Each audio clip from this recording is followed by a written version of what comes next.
Então Jesus ele faz essa cura para esse cego, mas o cego não teve dúvida. Não duvidou hora nenhuma o cego. Ele simplesmente teve fé, acreditou na palavra de Jesus e foi buscar a, a enxergar. Então, quantas vezes as pessoas chegam da gente, faça isso que você é curado, faça isso que você é curada, e simplesmente não acredita, não crê, não tem fé.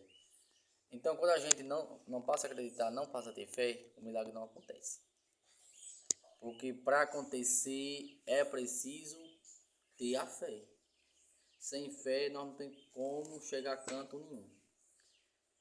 Está sofrendo? Visite o Santo Sacramento, se ajoelhe. E não é só naquele momento que você está precisando, mas daquele dia em diante, comece a fazer um sacrifício de adoração ao Senhor. Todos os dias. Vá adorar Jesus no Santíssimo Sacramento. Que você vai ver a sua vida mudar. Comece a rezar todos os dias da sua vida. Às vezes você não reza, aí você quer a cura, a libertação. Quando você não reza, não vai ter cura, não vai ter libertação. E se Jesus fazer isso, pode ver que ele quer que você tenha capacidade já de ter uma caminhada de fé. Então, quando a gente não tem fé, não reza todos os dias, é difícil a gente receber a cura, tanto física como da alma. Aqui tem uma parte importante, gente, a fé desse cego.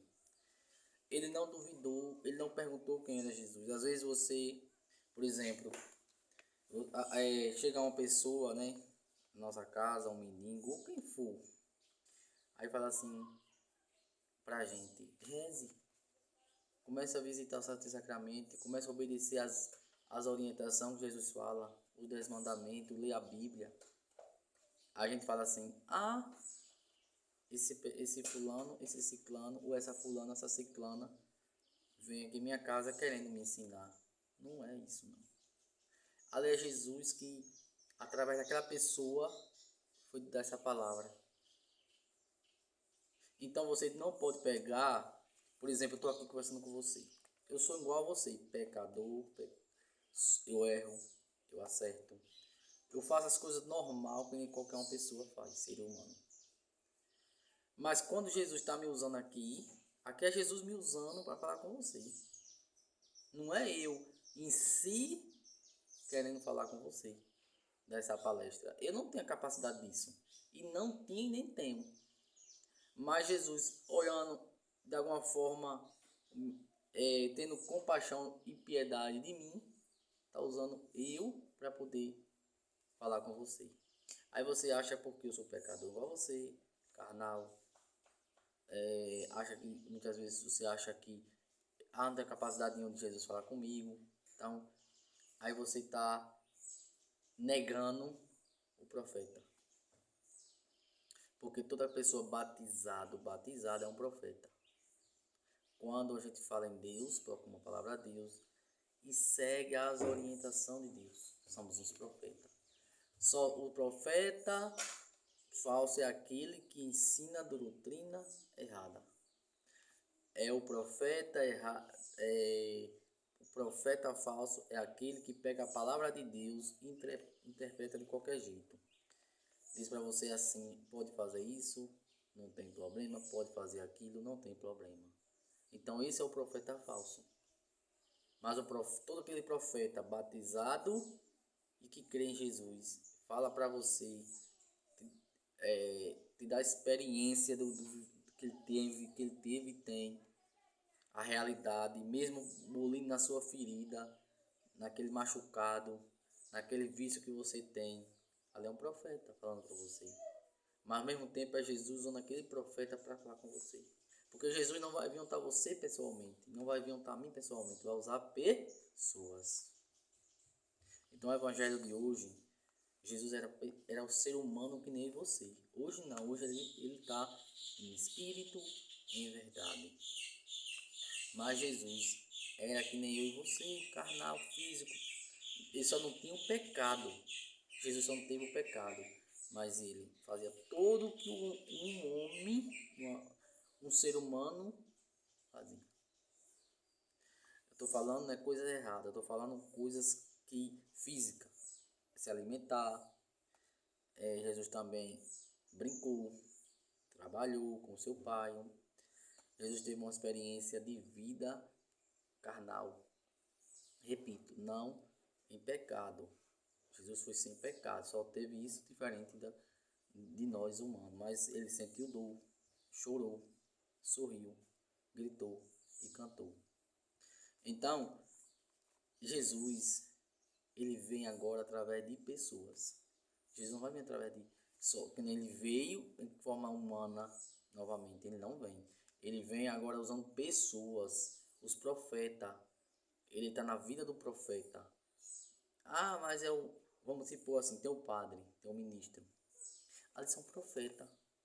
Ah, mas o padre e o ministro peca. Claro, eles são pecadores que nem eu e você. Mas Jesus está usando eles para falar com eu e falar com você. Ah, mas não deveria fazer isso. Ele é ser humano, que nem eu e você. Então Jesus, por sua vez, ele veio tal cego. O cego não era cego, ele era só cego de nascença física, mas espiritual ele não era cego. A prova está que ele foi curado. Se ele tivesse um pouco de dúvida, ele não tinha sido curado, não tinha voltado a enxergar. Mas ele não teve dúvida, ele não duvidou, ele teve a fé dele. Teve a fé dele. Aí o Evangelho da Frente vai dizer que os judeus pediu novamente, perguntou a ele novamente o que aconteceu, como foi. E ele repetiu o cego. Eu já falei para vocês. Vocês agora querem ser discípulo dele? Quer seguir ele? Aí o judeu ficou furioso, expulsou aquele homem da cidade. Os pais, por sua vez, teve medo dos judeus.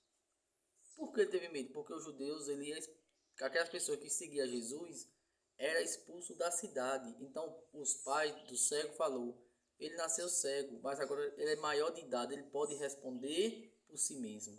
Por que falou isso os pais dele? Porque eles ficaram com medo dos judeus que ia expulsar ele, de lá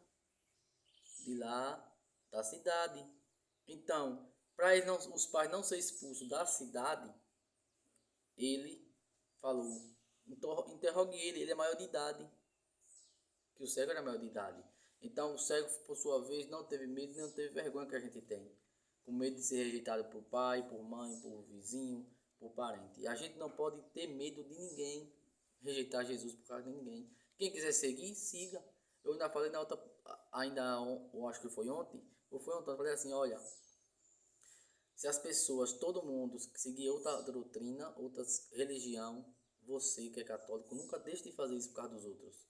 Ah, mas deixe todo mundo ir.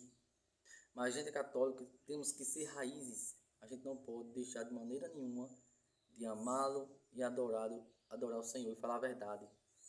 Quem queira, quem não queira. Quem não quiser seguir, tem sua liberdade de não seguir.